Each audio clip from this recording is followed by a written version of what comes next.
반갑습니다. 허니잼입니다. 테슬라의 어닝이 하루 앞으로 다가왔습니다. 이번 어닝은 그 어떤 어닝보다 수치에 대한 기대가 낮은 어닝입니다. 바로 그 이유가 테슬라의 당장의 실적과 미래의 실적 사이에 갭이 크다는 것을 모두가 알고 있는 상황이며 당장의 실적에 대한 기대치가 바닥을 찍었기 때문입니다. 이런 상황에서 내일 진행될 어닝이 가지는 의미는 무엇이며 어떤 내용이 중요한지 정리하겠습니다.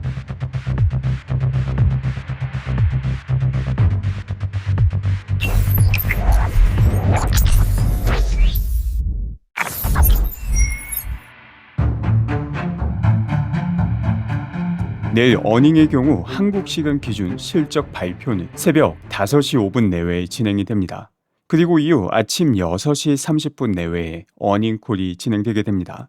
해당 어닝에 대한 동시 통역과 분석은 제 채널에서 라이브 방송으로 진행될 계획이며 해당 방송을 함께 하고자 하시는 분들은 허니잼 채널 메인 페이지에서 어닝콜 라이브 예약 방송에서 알람 설정을 진행하시면 됩니다. 이번 1분기 어닝콜은 애널리스트의 예상치 역시 바닥을 찍은 상황입니다. 난객 기준 EPS는 33센트로 아주 낮은 수치를 예상하고 있으며 특히나 눈에 띄는 건 프리 캐시 플로우입니다. 프리 캐시 플로우란 영업현금 흐름에서 카펙스를 제한 금액인데 이번 분기부터 카펙스가 급증할 것이다 라고 예상하며 프리 캐시 플로우가 마이너스 15억 달러를 기록할 것이다 라고 예상하고 있습니다.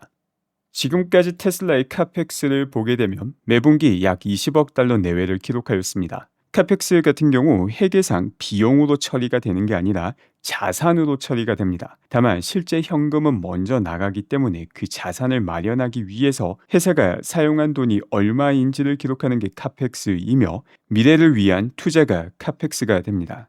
테슬라는 지금까지 꾸준하게 높은 카펙스를 유지해 왔습니다. 그럼에도 불구하고 이번 분기에 카펙스가 특히나 주목받는 이유는 바로 테라팹 준비를 위해서 또 AI와 관련된 미래 준비를 위해서 카펙스가 크게 늘어날 수 있다고 예상하기 때문입니다. 앞서 말씀드린 것처럼 프리 캐시 플로우 같은 경우 영업현금 흐름에서 카펙스를 뺀 금액이며 지금까지 테슬라의 프리 캐시 플로우는 꾸준하게 플러스를 유지해 왔습니다. 바로 그 이유가 벌어들이는 영업현금 흐름에 맞춰서 카펙스를 조절해 왔기 때문입니다. 이 내용을 가장 잘 보여주는 게 2025년 1분기입니다. 현재 테슬라는 벌써 AI 기업으로 전환하였지만 현금 흐름의 대부분은 여전히 하드웨어를 통해서 발생하고 있습니다. 그리고 이 하드웨어 중에서 가장 큰 비중을 차지하는 게 여전히 전기차입니다. 그리고 모든 자동차 산업은 계절성을 가지고 있으며 1분기에 가장 낮은 매출과 영업현금 흐름을 기록합니다. 테슬라 역시 다르지 않았습니다. 지난 1분기를 보게 되면 그전 4분기와 비교했을 때 영업현금 흐름이 반토막이 난 모습을 볼 수 있는데 여기에 맞춰서 카펙스 역시 줄이는 모습을 확인할 수 있었습니다. 그 결과 프리 캐시 플로우는 여전히 플러스를 유지하였는데 이번 분기 같은 경우 1분기임에도 불구하고 AI 시대가 워낙 빠르게 도래하고 있기 때문에 이 기회를 놓치지 않기 위해서 상당히 공격적인 카펙스 투자가 단행될 것이다 라고 월가에서 예상하고 있는 것입니다. 다만 이런 카펙스 증가가 당장의 실적에 미치는 영향은 크지 않습니다. 카펙스를 통해서 나가게 되는 돈은 당장 비용으로 인식되는 게 아니라 오랜 기간에 걸쳐서 조금씩 비용으로 인식되기 때문에 당장의 어닝에 크게 영향을 주지 않음에도 불구하고 현재 폴리마켓에서는 테슬라가 이번 어닝에서 쇼크를 기록할 것이다 라는 베팅이 무려 82%를 기록하고 있습니다. 벌써 월가에서 예상하고 있는 컨센서스 수치 자체도 낮은데 이것보다도 낮은 어닝을 기록할 것이다 라고 평가하는 사람이 많은 것입니다. 이런 상황에서 어닝이 어떤 의미를 갖는지 큰 그림을 통해서 정리하겠습니다. 우리가 기업 가치를 이야기할 때 너무나 당연히 그 기업이 이번 분기에 얼마의 어닝을 갖느냐를 가지고 그 기업 가치의 전부를 이야기하지 않습니다. 한 기업의 진정한 가치는 그 기업이 존속하는 동안 발생시키는 모든 현금 흐름의 현재 가치 총합이 얼마인지에 의해서 정해지게 됩니다. 그리고 현재 테슬라 같은 경우 현재의 현금 흐름과 미래의 현금 흐름이 크게 차이가 날 수밖에 없는 상황입니다. 바로 테슬라가 자율주행을 통해서 최초의 의미 있는 현실 세계 인공지능을 대규모로 가능하게 만드는 기업이기 때문입니다. 그리고 바로 이 때문에 현재 현금 흐름과 미래 현금 흐름의 갭이 아주 커지게 되고, 이처럼 갭이 커지게 될 때 시장은 혼란에 빠지게 됩니다.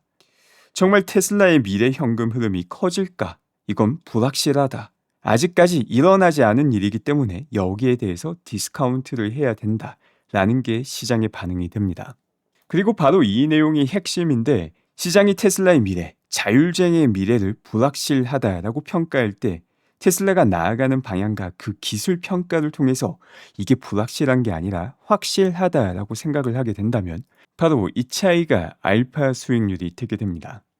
언제나 마찬가지이고 미래도 마찬가지이지만 불확실성이 커질 때 다양한 노이즈와 불평, 불만이 나오고, 이 불확실성이 사라지는 순간 테슬라의 로보택시와 무감독 자율주행이 대규모로 시작되는 순간 과거에 나왔던 노이즈와 불평, 불만은 쏙 들어가게 되며 마치 언제 그런 적이 있었냐는 듯한 찬양으로 도배되게 됩니다.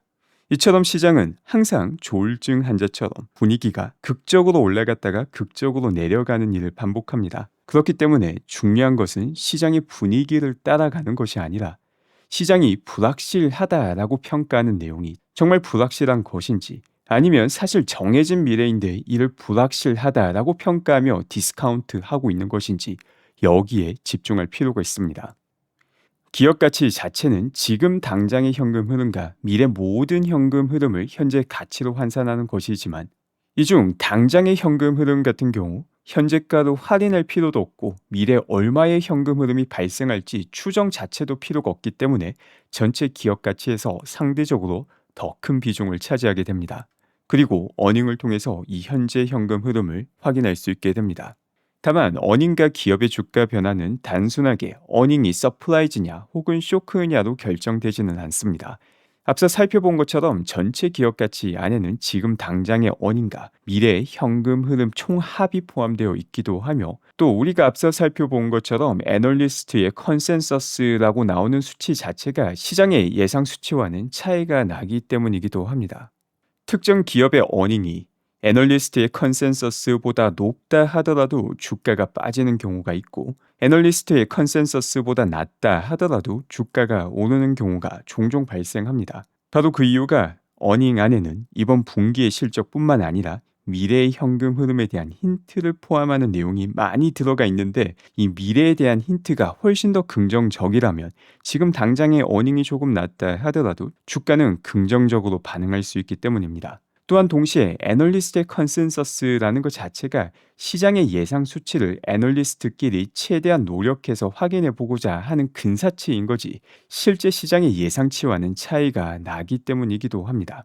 그리고 현재 테슬라 같은 경우 애널리스트의 컨센서스와 시장의 예상 수치 모두가 상당히 낮은 수준이고, 이처럼 예상 수치가 낮다라는 것은 테슬라의 1분기 실적 같은 경우 상당 부분 선반영이 되어 있으며 서프라이즈를 만들기도 훨씬 더 좋은 상황이자 앞으로 다가오는 미래에 대해서 훨씬 더 초점을 맞추기 좋은 상황이라는 의미가 되기도 합니다. 이제 내일 진행되게 되는 테슬라 1분기 어닝의 주요 포인트들을 정리하겠습니다. 먼저 앞서 간략히 정리했던 것처럼 수치로만 본다면 카펙스가 이번 어닝에 가장 관심을 받게 되는 지표가 될 것입니다. 특히 카펙스가 이번 분기에 얼마나 크게 증가하는가, 또 어닝콜을 통해서 앞으로 예상되는 카펙스의 수준은 얼마인가와 관련해서 주가는 크게 움직일 수 있습니다. 또한 동시에 카펙스가 증가하더라도 이를 감당할 수 있게 만들어주는 영업현금 흐름과 관련해서도 앞으로 얼마나 증가할지가 중요 포인트가 됩니다. 테슬라의 카펙스 증가와 관련해서 우려가 많이 존재하는데,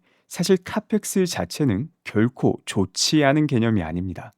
지금 당장 돈은 나가지만 미래를 위한 투자가 카펙스가 됩니다. 그리고 더욱더 중요한 내용은 많은 기업이 카펙스를 올리고 있지만 테슬라와 비교했을 때 카펙스 1달러당 효율성이 테슬라보다 높은 기업을 찾기가 힘들다는 것 역시 중요한 점입니다. 카펙스 효율성이 높다면 남들은 2달러를 투자해야지 얻을 수 있는 성과를 1달러만으로도 성취할 수 있고, 지금까지 테슬라의 카펙스 투자는 아주 눈에 띄게 높은 효율성을 유지해 오고 있습니다. 그 밖에 영업현금 흐름 역시 아주 중요한 포인트인데, 다가오는 테슬라의 영업현금 흐름 같은 경우 자율주행 덕분에 추가로 올라갈 수 있기 때문입니다. 특히 지난 분기부터 공개하기 시작한 Active FSD Subscription이라는 수치를 통해서 얼마나 많은 사람들이 테슬라의 자율주행 월 구독을 하고 있는지를 확인할 수 있게 되며, 이 월 구독률 증가 속도를 바탕으로 테슬라의 FSD가 미래 가져오게 될 현금 흐름을 추정할 수 있는 기반이 됩니다. 그 밖에 테슬라를 자동차 제조사로 본다면 다른 자동차 제조사들과 아주 큰 차이점을 보이는 내용이 하나 있습니다. 바로 현금 보유량입니다. 테슬라의 현금 보유량을 보게 된다면 2024년 4분기 360억 달러에서 4분기 같은 경우 440억 달러로 증가합니다. 지금 당장 카펙스가 크게 증가하여서 프리 캐시 플로우가 마이너스로 바뀐다 하더라도 정말 오랜 시간 동안 이를 지탱할 수 있는 현금을 가지고 있다는 이야기가 됩니다. 현재 다양한 전기차 제조사들 같은 경우 AI 카펙스 투자는 전혀 할 수 없는 상황이고, 전기차만 판매한다 하더라도 잉여 현금 흐름이 마이너스라서 어떤 형태로든 수혈을 받아야지 생존할 수 있는 상황인데, 테슬라 같은 경우 만에 하나 프리 캐시 플로우가 마이너스 20억 달러를 기록한다 하더라도 22분기 동안 이를 지탱할 수 있는 현금을 가지고 있다는 것입니다. 물론 그런 사태가 일어날 것이다 라고 생각하지는 않지만, 정말 최악의 상황을 가정한다 하더라도 이를 헤쳐나갈 수 있는 준비가 되어 있다는 의미입니다. 실제로 더욱더 일어날 가능성이 높은 시나리오는 이번 1분기부터도 늘어나는 FSD 구독률을 확인하게 되고, 올 하반기부터는 본격적으로 FSD를 통해서 얻는 현금 흐름 증가를 확인할 수 있게 될 것입니다. 바로 이 증가를 통해서 미래 프리 캐시 플로우가 다시 플러스로 전환될 수 있다는 힌트를 보여주게 되고, 그리고 거의 확실하게 내년부터는 현실 세계 AI 자율주행을 통해서 추가 현금 흐름이 의미있게 발생하는 것을 볼 수 있게 될 것입니다. 그 밖에 내일 어닝에서 진행될 빼놓을 수 없는 내용 중 하나가 바로 로드스터입니다. 지금까지 테슬라는 프로토타입으로 소개했던 모델과 실제 대량 생산 모델이 거의 차이가 없거나 오히려 더 나아지는 경우를 많이 보여주었습니다. 그리고 지금까지 일론 머스크는 로드스터가 우리가 뭘 상상하든 그 이상의 성능을 보여줄 것이다 라고 이야기하기도 하였습니다. 지금 보시는 영상은 네덜란드의 수도 암스테르담에서 촬영된 테슬라 자율주행 감독형 버전입니다. 테슬라는 버튼 하나만 누르면 전 세계 어디에서든 테슬라의 자율주행을 작동 가능하게 만들 수 있습니다. 그리고 현재 전 세계에서 테슬라의 자율주행을 가능하게 만들기 위해서 다양한 논의와 규제 허가가 실시간으로 진행되고 있습니다. 지금 화면에 보시는 것처럼 너무나도 좁은 도로에서 사람이 운전해도 부담스러운 상황에서도 테슬라의 자율주행은 사람보다 더 뛰어난 주행을 보여주고 있습니다. 항상 그렇듯 주가가 오르고 난 다음에야 뒤늦게 혁신을 인정하는 것이 시장이자 대다수의 사람들입니다. 시장이 테슬라 자율주행의 미래가 불확실하다고 여길 때, 여전히 각종 언론에서 나오는 헛소리에 휘둘리는 사람들이 푸념과 걱정을 이야기할 때, 그때가 기회입니다. 그럼 내일 테슬라 어닝콜에서 다시 인사드리겠습니다. 오늘 준비한 소식은 여기까지입니다. 아직 구독하지 않으신 분들 중 테슬라에 대한 단순한 가십거리가 아닌 가장 정확하고 깊이 있는 정보를 꾸준히 얻고자 하신다면 구독과 알람 설정을 부탁드립니다. 오늘도 건강하고 행복한 하루 되시기 바랍니다.